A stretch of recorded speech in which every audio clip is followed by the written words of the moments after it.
আসসালামু আলাইকুম সবাইকে ইএসপি ক্লাসে অনেক অনেক শুভেচ্ছা।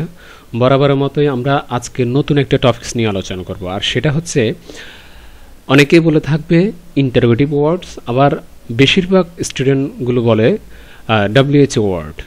আসলে কথাটা একটাই, ডব্লিউএইচ ওয়ার্ড যে কথা কিংবা ইন্টারোগেটিভ ওয়ার্ড যে কথা, ডব্লিউএইচ ওয়ার্ডও একই কথা।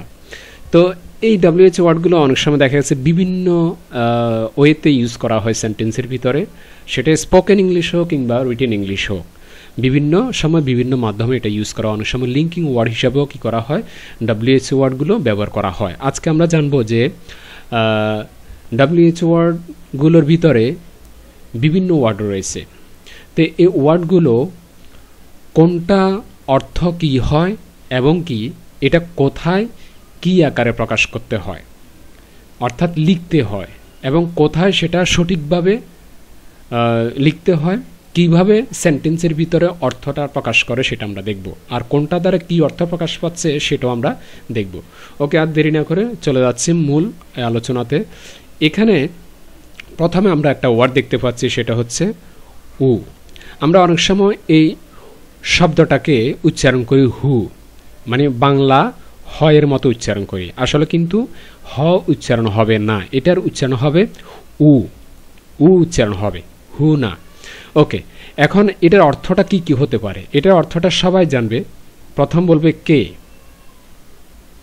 অনেকে বেশিরভাগ স্টুডেন্ট বলবে যে এটা কে, কিন্তু কে ছাড়াও আরও কিছু অর্থ আছে, যেমন অনেক সময় অর্থ বহন করে যে, যে কখন হবে এটা নিয়ে অনেক সময় মানে একটা হেজিটেশনে পড়ে যায় অনেক স্টুডেন্ট। আসলে এটা নিয়ে যদি বলতে যায় বিস্তারিত আলোচনায় 1 ঘন্টাও শেষ হবে না। বিষয়টা হচ্ছে এমন, এটা নিয়েও অনেক বিস্তারিত আলোচনা করা যায়। তবে সংক্ষেপে বলে দিচ্ছি, যে কোনো লিঙ্কিং ওয়ার্ড হিসেবে যখন ব্যবহার হবে উটা, তখন সেক্ষেত্রে যেটা বেশি অর্থ হয়, প্রকাশ পায়। তো আর কি অর্থ ব্যবহার হতে পারে, যেমন অনেক সময় কার অর্থ প্রকাশ করতে পারে, কার। এখন অনেকে আবার প্রশ্ন করতে পারে যে কারের জন্য তো ওজ আছে, ওজ, কিন্তু এই শব্দটা ছাড়াও অনেক সময় এই উ দিয়ে কার অর্থটা কি হয়, প্রকাশ পায়। এটা আমরা প্র্যাকটিক্যাল দেখব। এখন আমাদের যে মূল থিমসটা, যে উ দিয়ে মূলত কি প্রকাশ পায় সেন্টেন্সে, সেটা হচ্ছে ব্যক্তি। কি প্রকাশ পাবে? ব্যক্তি, অর্থাৎ ব্যক্তিকে নিয়েই আমাদের যত ধরনের কথা, অর্থ হতে পারে কে, যে, কার, অর্থাৎ ব্যক্তিকে আমি জিজ্ঞেস করব, তার মানে উ দ্বারা একটা ব্যক্তিকে নির্দেশ করা হচ্ছে, এটা মনে রাখবে।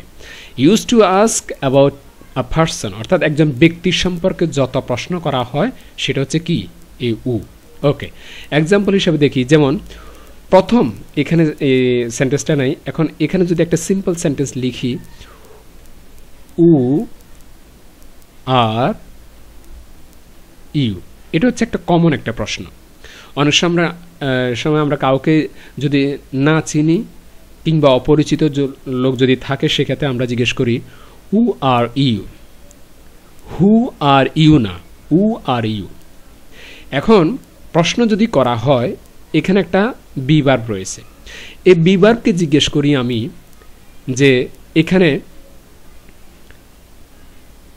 অর্থাৎ সাবজেক্টটা কে, কে, তুমি।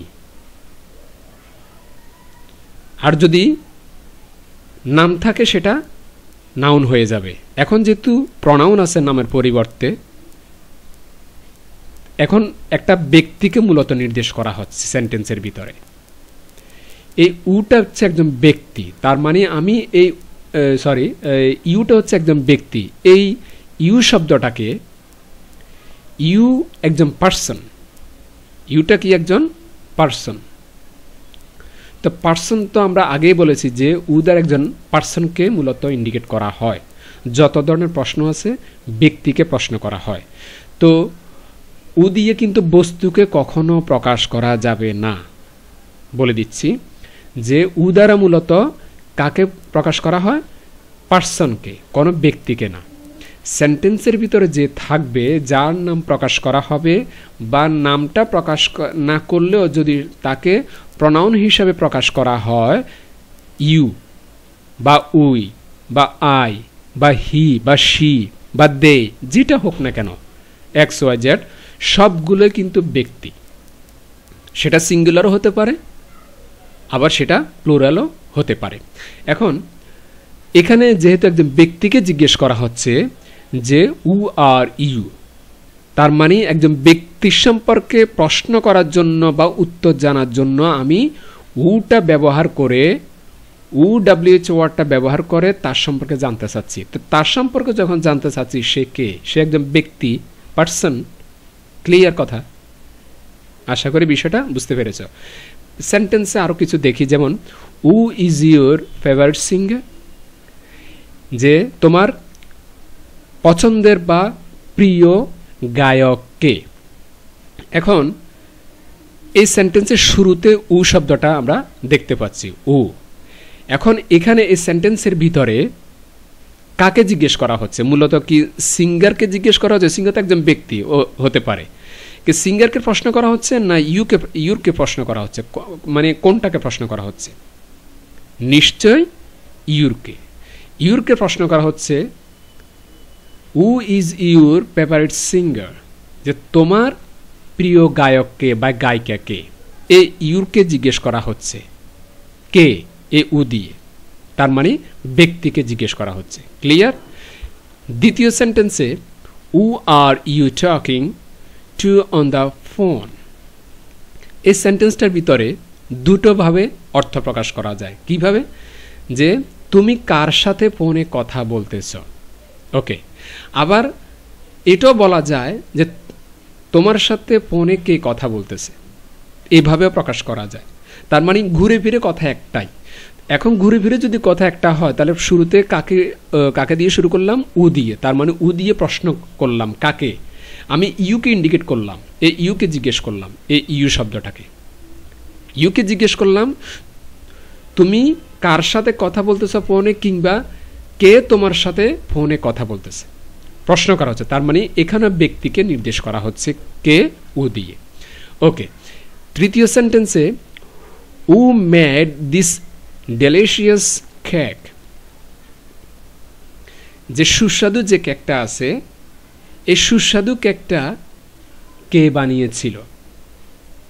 কে বানিয়েছিল বা কে তৈরি করেছিল? এই যে উ শব্দটা দিয়ে আমি কাকে নির্দেশ করব? এখানে তো কোনো আমি ব্যক্তি দেখতে পাচ্ছি না। এখন এখানে একটা প্রশ্ন, এটা মনে রাখবে, অনেক সময় কিছু কিছু সেন্টেন্সের সাবজেক্টটা উজ্জ্ব থাকে, অর্থাৎ আমি যাকে ইন্ডিকেট করব, যার সাথে কথা বলবো, সে উজ্জ্ব থাকে, মানে দেখা যায় না, কিন্তু মনে মনে ধ্বনিত হয় আমি একজন ব্যক্তির সাথে কথা বলতেছি আমি। ঠিক আছে? যেমন এখানে একটা সেন্টেন্স যদি লিখি সংক্ষেপে বোঝার জন্য তোমরা, যে open the door, open the door. এই সেন্টেন্সটার ভিতরে কোনো সাবজেক্ট আছে? আমি কাউকে যে বললাম যে দরজাটা খোলো, এরকম কোনো ব্যক্তির নাম আছে? কিংবা নাউন প্রনাউন কোনো ব্যক্তির নাম আছে? দেখা যাচ্ছে না। এই তদ্রূপ এই সেন্টেন্সটার ভিতরে কি নেই? যদি আমি উ শব্দটা বাদ দিয়ে দিই, এতটুকু পর্যন্ত যদি বাদ দিয়ে দিই, এর পরটা যদি ধরি যে মেড দিস ডেলিশিয়াস কেক, তখন সেটা একটা কি হয়ে যাবে? ইম্পারেটিভ সেন্টেন্স হয়ে যাবে, প্রশ্নবোধক চিহ্ন যদি আমি না দিই। আর যদি উ দিয়ে শুরু করি, অবশ্যই লাস্টে প্রশ্নবোধক চিহ্ন দিতে হবে। কিন্তু প্রশ্নবোধক চিহ্ন যখন দিব না, তখন কিন্তু অর্থটা ভিন্ন হয়ে যাবে। তখন এই উ এর শব্দের অর্থ কিন্তু কে হবে না, তখন হবে যে। কি রকম?